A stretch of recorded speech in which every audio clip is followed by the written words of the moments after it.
Petri Wine brings you Basil Rathbone and the New Adventures of Sherlock Holmes.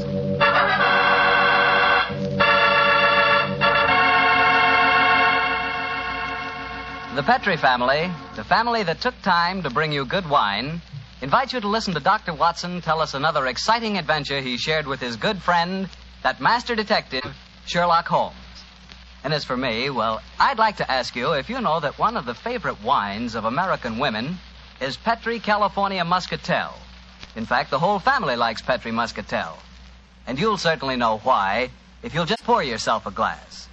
Why, that Petri Muscatel is wonderful just to look at. It's the color of sheer gold. And raise that glass of Petri Muscatel to your lips. Oh, boy, what a wine. Look, did you ever walk through a vineyard early in the morning? You know, when the dew is still clinging to the grapes? And did you taste one of those luscious, plump muscat grapes? Then you'll know what to expect the first time you taste Petri Muscatel. Petri Muscatel brings you that same wonderful muscat flavor, right from the heart of the grape. Try serving Petri Muscatel after dinner by itself or with fruit or nuts. It's the perfect after-dinner wine. And serve it proudly because 5 letters, P-E-T-R-I, spell the proudest name in the history of American wine.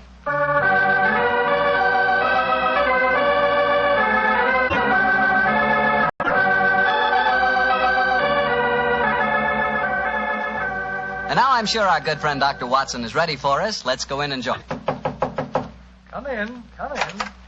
Oh, there you are, Mr. Bartell. Good evening, Doctor. Are you all ready with tonight's new Sherlock Holmes adventure? I'm ready if you are, my boy. How would you like to hear a story that took place in Italy? In Italy? Say, you and the great Sherlock Holmes certainly did get around. What took you there, Doctor? We'd gone to Rome to investigate the sudden death of Cardinal Tosca. An inquiry, which I may tell you, Mr. Bartell, was carried out by Holmes at the express desire of His Holiness the Pope. Oh, say, Doctor, that sounds like a wonderful... No, Mr. Bartell, that's a story that I'm afraid I can never tell you. However, tonight's adventure took place a few days after Holmes had brought his case to a satisfactory, though somewhat terrifying, conclusion. I suggested to the great man that a short holiday would be good for us before returning to England. And so we spent some happy days browsing among the architectural treasures of old Rome. The Colosseum, the Baths of Caracalla, the Forum, the wonderful ruins on the Palatine Hill. I couldn't drag Holmes away from them, Mr. Bartell. And at night time he was able to indulge to his heart's content his great love of music. Finally, it was 2 nights before we were to sail for England, I remember. We went to the opera house to hear the famous Italian soprano Gina Valchesi singing Verdi's immortal La Traviata. I can hear that exquisite voice now, Mr. Bartell, as Holmes and I, seated in a box, listened spellbound to the great Valchesi singing her last act aria.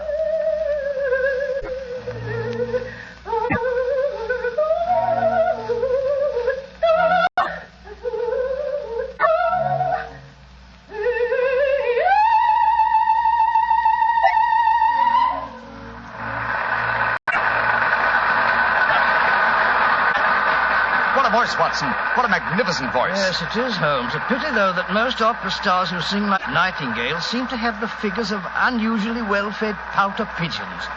Poor woman, she must weigh at least 20 stone. Nevertheless, you mustn't refer to her as poor, my dear chap. Despite her somewhat unfortunate proportions, Signora Gilda Valchesi remains one of the greatest and wealthiest of contemporary sopranos. Listen to the applause. Yes, undoubtedly she'll sing an encore. We might as well go back to her dressing room now. The opera's almost over. Why are we going back to her dressing room? Because during the last intermission, I received a note from her requesting my attendance. Oh, what did the note say? Well, it seems that the lady is not too popular with certain members of the opera company. Well, I've no wish to become entangled in any opera clash of temperaments. I confess I find myself not a little interested in meeting the lady. Shh. She's going to sing an encore.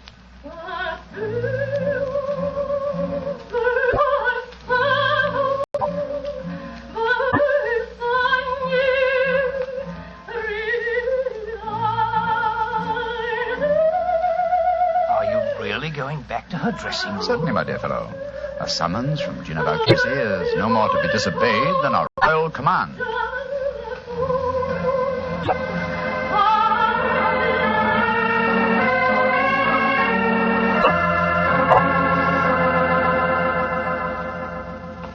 I'm must ask you, gentlemen, not to stand outside La Valchese's dressing room.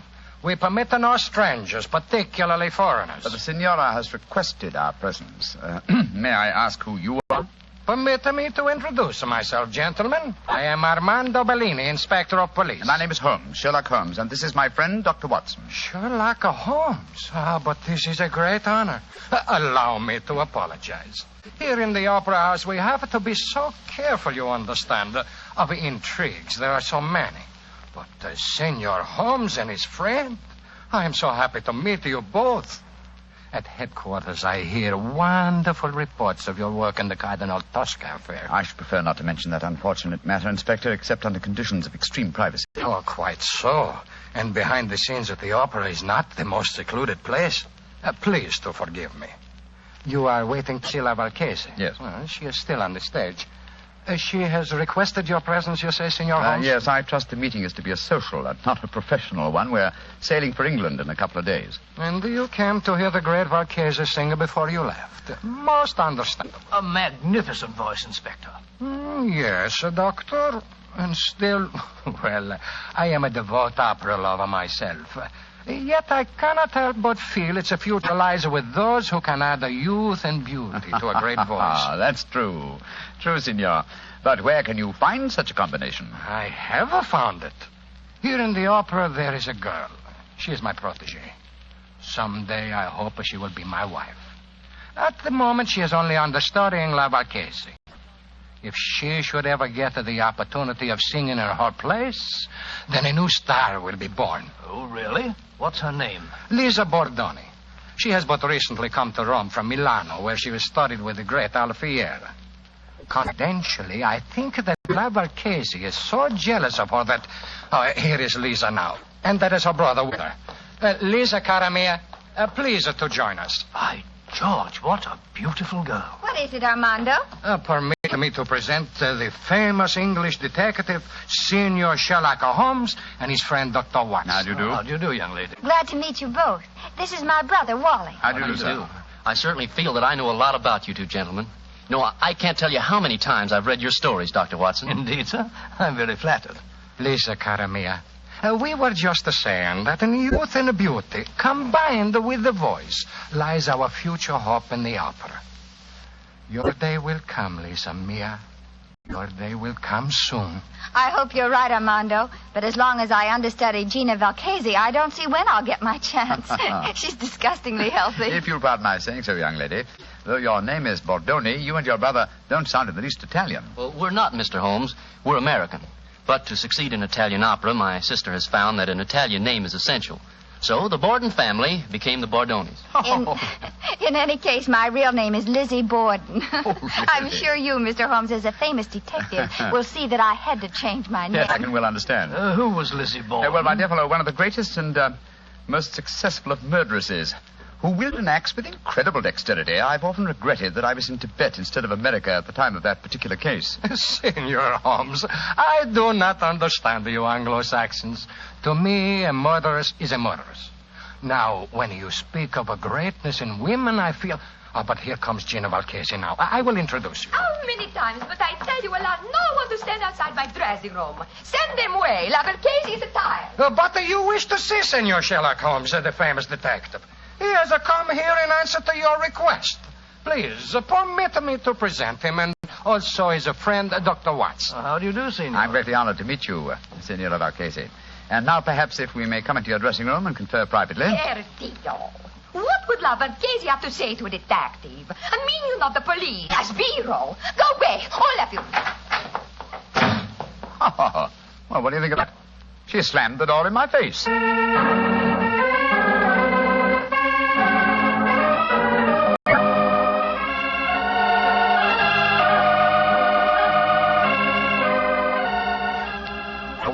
Waiter.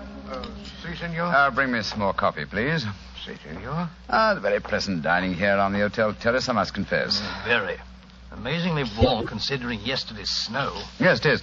Later, I suggest we pay another visit to the opera and hear La Valchese sing Gilda and Rigoletto. Upon my soul, Holmes, it seems to me that you're astonishingly casual after the way that woman insulted you last night, slamming the door in your face as if you were a tradesman. Shocking. What would you have me do, my dear chap?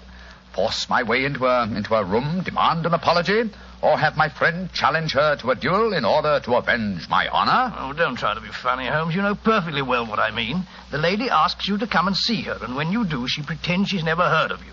And here it is nearly 24 hours later, and you've done absolutely nothing about it. Oh, dear old Watson.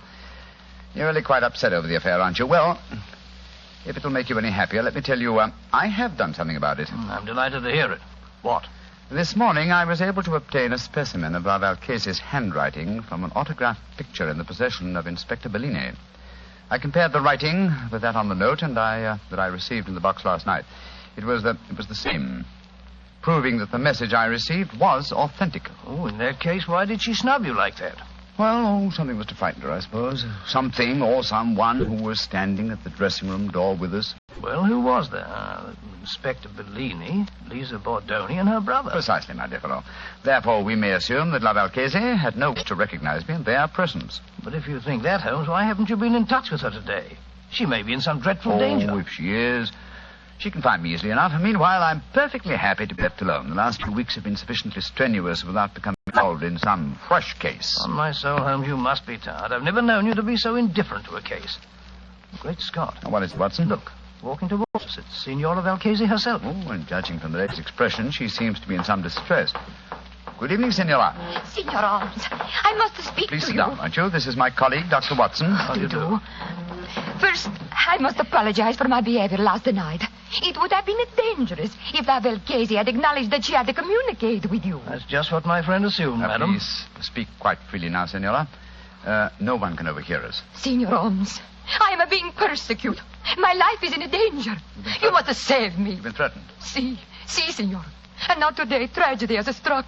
My sister, my beloved Bella, lies near death from a murderous attack. An attack that was meant for me. Good Lord, what happened, madam? If you will please to keep quiet, and let La Valchese speak while I learn what happened. I'm so sorry, madam. This morning, I always myself take my dog for a walk. But this morning, I feel a trace of a cold. I asked my sister to take the dog for a walk. Please do understand that my sister is very much like me in appearance. Yes, I understand, Signora. Please continue. She walked alone in the park. From nowhere, a horseman come gallop and ride her down. This much I learned from the traces in the snow when I worry and go to find her. Was she able to tell you who the horseman was? Oh, no, she cannot speak, Signor. They say at the hospital that her skull is fractured, that she may not live. Signor Holmes, that attack, it was meant for me. You must protect me. Signora, I shall do everything in my power to... No! What's wrong, madam? Somewhere there is a cat. I know it. Make it go away. I cannot stand cats. They drive me mad. No! Oh, make it go away, please. I cannot sense them without even seeing them. Shoot, run away, shoot. No. I can't see please, one. It must be your imagination. Signora, I am sorry to make such a scene, but I cannot bear to be near a cat. I cannot tell you what it do to me. It may sound a foolish weakness. No, not at all, Signora. Such a condition is quite common. In fact, I believe medical science has given it a name. It's known as ailurophobia. Oh, whatever it is called. It make me ill. I must go to my room. I cannot stand much more. My poor sister. I imagine with your sister at death's door, Signora, you will not sing tonight. Signor Holmes, I love her very much. But even a sister is only a sister. My art is my life. In an hour, Signor, I sing Gilda in a Rigoletto. You will attend the performance. And afterward, you will tell La Valchese how she may trap this devil who seek to destroy her.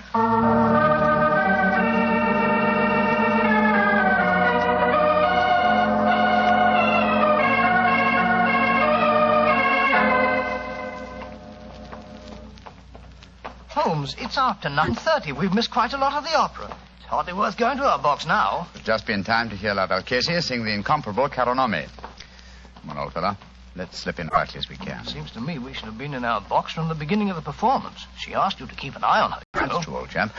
But it occurred to me that an attack on her during the performance was unlikely, and that our time might be more profitably spent making inquiries at the riding academies. You drew a blank. We found no trace of that mysterious rider. No, but at least we tried. Here we are.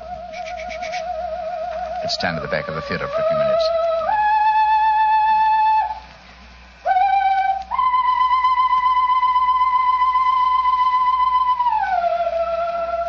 Great Scott!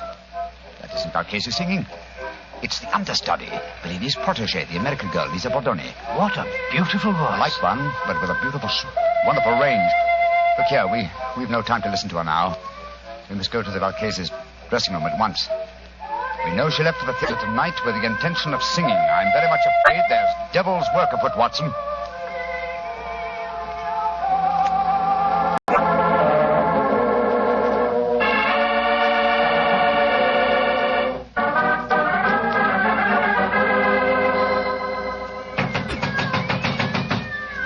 Doesn't she answer? Shh. Listen. There are cats inside our dressing room. Come on, Watson. Locked. Put your shoulder to it. Come on, help me. Watson, come on. Once more. Come on, again. Now, Watson, here.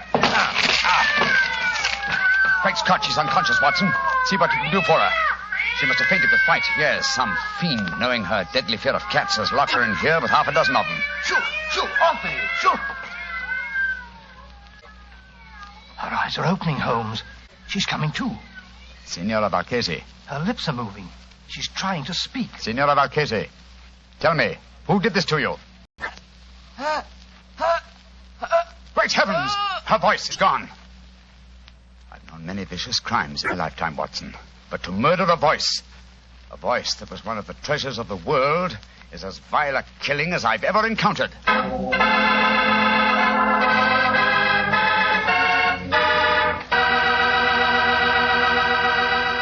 Dr. Watson will tell you the rest of his story in just a few seconds. And right now would be a wonderful time to try a glass of Petri California Port. In the evening after dinner, well, any time you're taking things easy, is the perfect time for Petri Port. Petri Port is a rich red wine, the kind of wine you like to sip slowly, so you won't miss a drop of its truly fine flavor. I'm not kidding when I say you owe it to yourself and your family. Try Petri Port.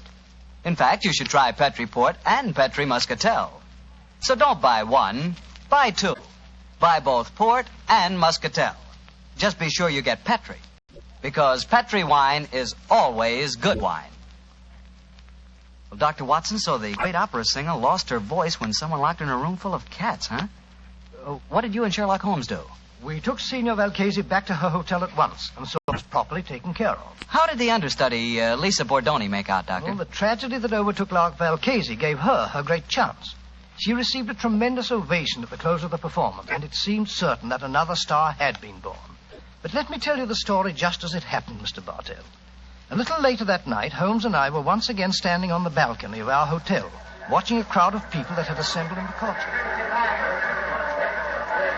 You see that crowd, Watson? Yes, I suppose they've come here to acclaim the new star. No, my dear fellow. That crowd isn't planning a celebration. Look at them. Listen to their angry murmuring. I'm afraid there's going to be trouble. I don't like the look of it. Hello. Here comes Lisa Bordoni's brother, Wally. What's wrong, sir? Mr. Holmes. Mr. Holmes, you've got to do something. What's happened? Well, somehow the story about the cats in La Valchese's dressing room has spread. The crowd outside are saying that my sister, Lisa, planned the whole thing so that she could sing Valchese's part in the opera tonight. Where's your sister now? In a room at the hotel here. I managed to get her away from the crowd, and I locked her in. But that mob, I'm frightened for her. Here comes the official representative of law and order, Inspector Bellini. Wally, where is Lisa? I was just telling Mr. Holmes that I'd locked her in a room. Now, that crowd's in a dangerous mood, Bellini. What precautions are you taking? I have thrown a cordon of police around the hotel. The mob is getting out of our hand, and Lisa must be protected. As a matter of fact, the situation is even worse than the crowd knows. I have just been told that La Valchese's twin sister Bella died in the hospital tonight. That adds a murder charge. If the crowd knew about that, I tremble to think what might happen. Did you say that La Valchese's sister was a twin, Inspector? Si, Senor Holmes. She was her exact double in everything but voice. Indeed, how very illuminating. If you don't mind, I should like to have a few words in private with my friend, Dr. Watson. Excuse us for a moment, please.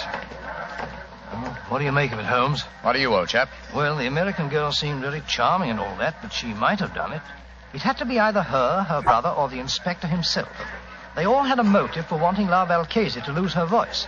but I must say I can't understand the motive behind the murder of her twin sister. I think I can give you the answer to that question in a very few minutes. But meanwhile, the mob gets uglier and uglier.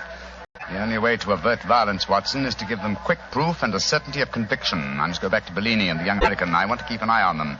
Meanwhile, I want you to slip out and get me a cat. Cat? What on earth for? You'll find out soon enough. But Holmes, what kind of a cat? Oh, any kind, but hurry.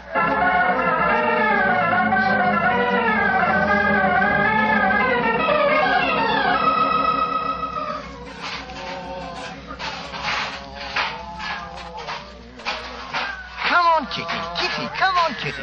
There's a good kitty. Here. What you do in the hotel kitchen, senor? Oh, you want to play with my cat? Oh, is he your cat? Charming little fellow. I'd like to borrow him for a little while. Why you want to borrow my cat? Oh, I thought I'd take him up to my hotel room and have a little game with him. I've got some old socks he can play with. Deal. The English, they are a crazy race. My cat does not like to play with the old socks. Look here. Here's 50 lira for you. Wait. Oh, no. I tell you, my cat does not like to play with old socks. My cat will stay here, and you can keep your money. I'll give you 100 lira. So that you may stuff my cat full of old socks? No. Give me back my cat. Oh, the place is with you. You'll get it back later. Stop him. The crazy Englishman is stealing my cat. Stop.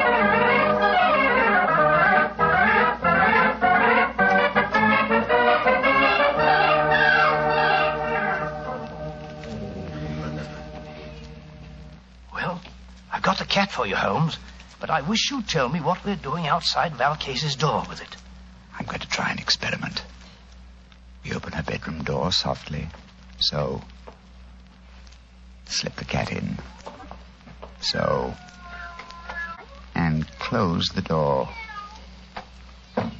Holmes, man, what the blazes do you think you're doing? You'll drive her mad. I think not. Listen. And watch through the keyhole if you can. Where do you come from, you stupid cat? Go away. Holmes, her voice. It's come back. Yes, I thought it might. I can see her through the keyhole. She's picking the cat up by the scruff of its neck. She's walking toward the balcony. Yes, and towards the crowd down below. An excellent opportunity for a public confession. Come on. Stella? What do you want? I charge you with the murder of your sister, the great singer, Valcase.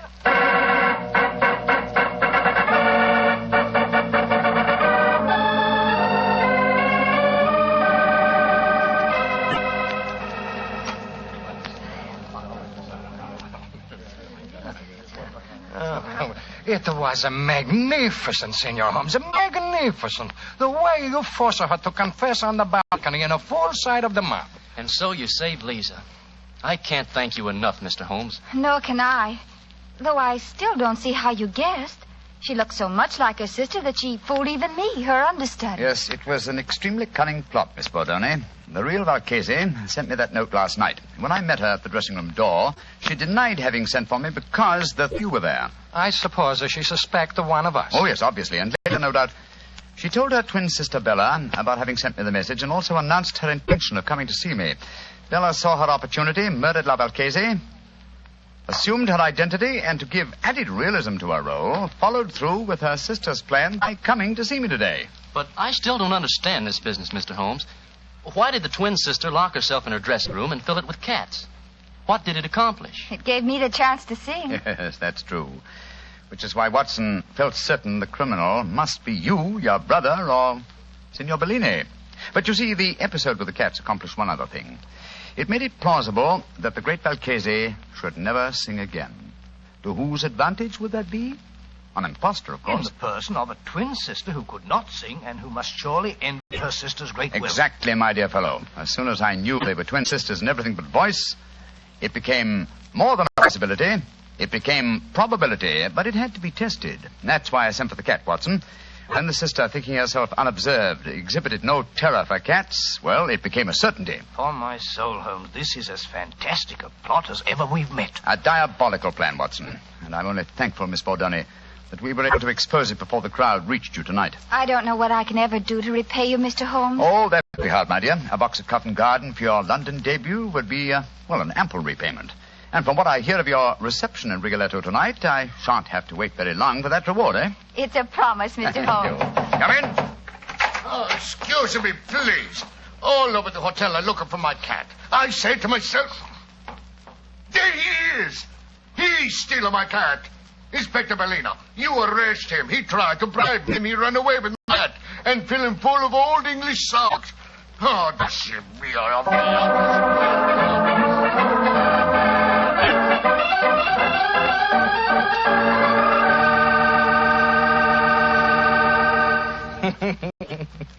Doctor, I'd sure like to have a picture of you running away with that fellow's cat under your arm. You, a cat stealer. It's not a bit funny, Mr. Bartell. Believe me, it was most embarrassing. I know.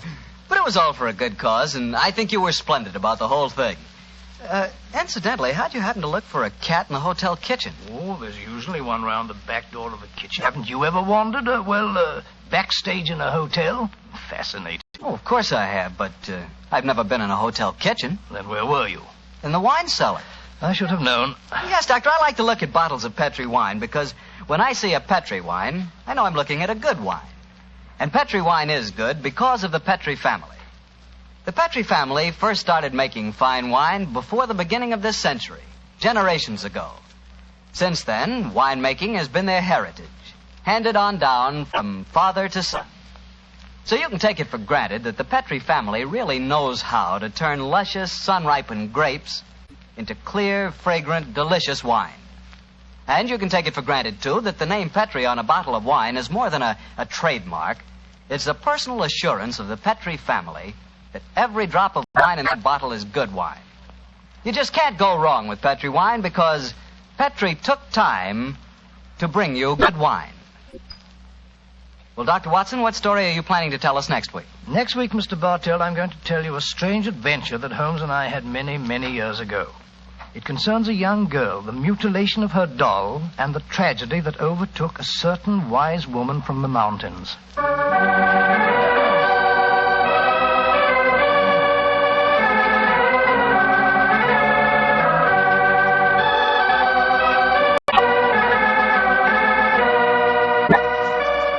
Tonight's Sherlock Holmes adventure was written by Dennis Green and Anthony Boucher and was suggested by an incident in the Sir Arthur Conan Doyle story, The Adventure of Black Peter.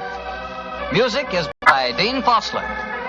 Mr. Rathbone appears through the courtesy of Metro-Goldwyn-Mayer, and tonight, Dr. Watson was played by Mr. Eric Snowden, who substituted for Mr. Nigel Bruce.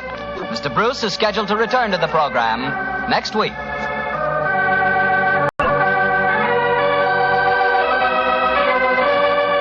Wine Company of San Francisco, California, invites you to tune in again next week, same time, same station.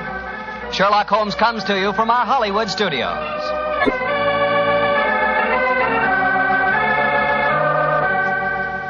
This is Harry Bartell saying goodnight for the Petri family.